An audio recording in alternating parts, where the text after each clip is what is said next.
Good afternoon. I'm Sam Davis, Director of Officials at the Michigan High School Athletic Association, and I have the pleasure of being here with Jaime Smith, who is the head wrestling coach at Glen Schools and has a lot of other credentials that she's going to share with you. We're going to be talking this afternoon, before I have Jaime talk, a little bit about lots of questions have come to me as the rules interpreter for the state about girls and sports bras and all of the things that go with it. So, Jaime, we're going to be talking about that a little bit, but give us a little bit of your pedigree. Where are you from? What do you do? So I've been coaching wrestling for 15 years. I was at Frankfurt, and now I'm the girls' head coach at Glen Lake. It's our first season. We have 2 girls.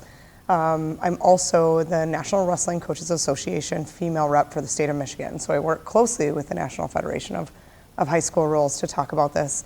I'm also on the Michigan Wrestling Coaches Association on the executive board. So working closely, right, with a lot of these rule changes as we try to keep up with the growth.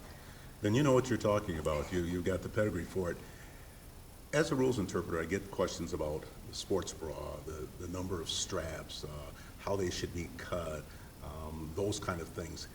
I need some help from you to give me information that I can give to the officials. Maybe you can also give to coaches about what it is, what our concerns should be or what they shouldn't be when it comes to female wrestlers and sports bras. Perfect. We've had a lot of really great advancements that help with the equity of females.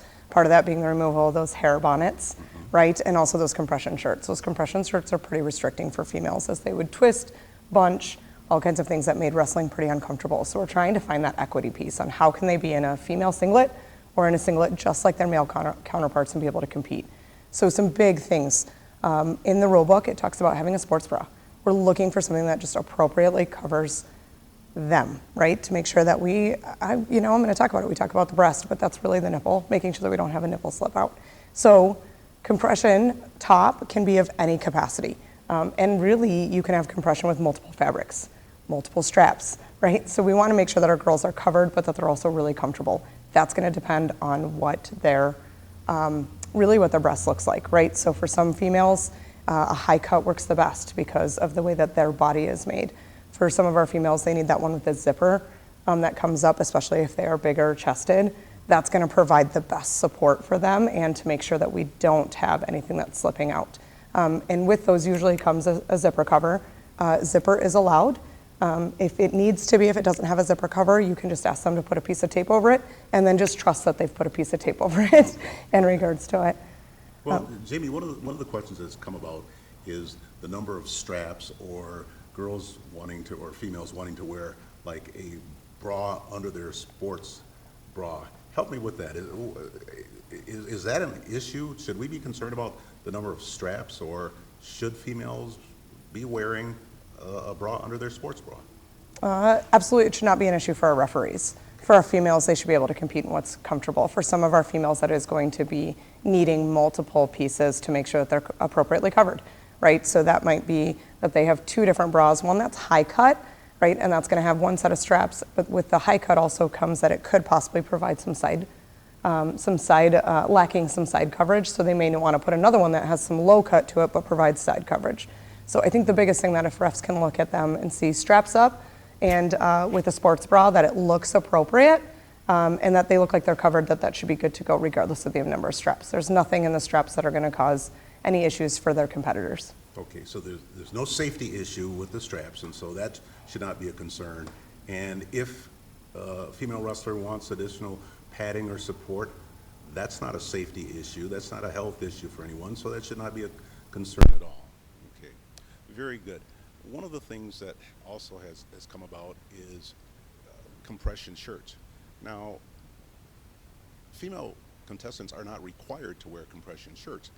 That's an option. So I think compression shirts are 100% up to that female and what makes them the most comfortable to compete. So it's not required. Some females do still like that added support or insurance that they're going to be completely covered. However, other females find it very restrictive in the fact that it tangles up and that it bunches up in regards to it, so they don't enjoy that. So I think it's a great option for females if they would like them, if they haven't found an appropriate sports bra or something that makes them be able to compete comfortably, right? But it's just an added option for them, not something that's required. Very good. So a female athlete could have on a bra, a sports bra, a compression shirt, and a singlet, and be absolutely okay. Yep, absolutely. No problems there. One last question.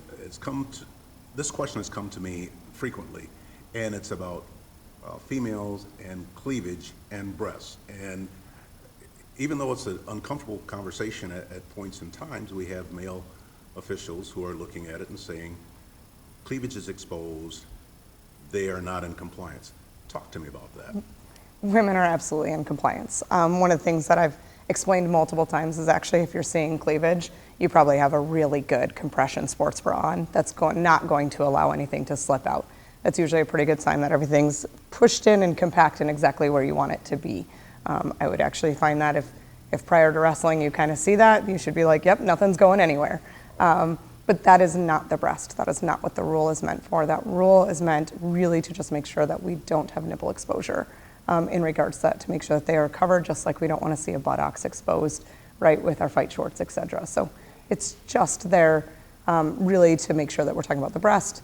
Cleavage is just going to be part of females who have breasts. That's just going to be part of how they wrestle, right? And that's going to be part of how the uniform is. Jaime Smith, it's been fantastic. You've given me great information that we can share with our officials, our coaches, our parents, our administrators. We don't recommend any product, but if you were asked to give some suggestions, what might you say to coaches or athletic directors when they're looking to purchase for female wrestlers? And I love that, right? So without giving brand recommendations, which I do have two that I really prefer, but that's okay.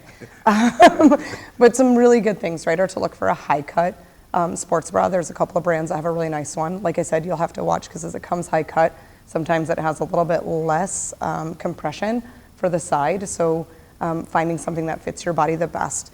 And then high cut singlets. High cut female singlets are going to be your best bet. Unisex high cuts aren't always the best. Female singlets actually have a little less stretch up top so that as they're being pulled and tugged and twist, it doesn't move as much. So, right, so as coaches and programs are looking to advance and support their female wrestlers, would love to see female high cut wrestlers. Our brands are high cut singlets for our wrestlers.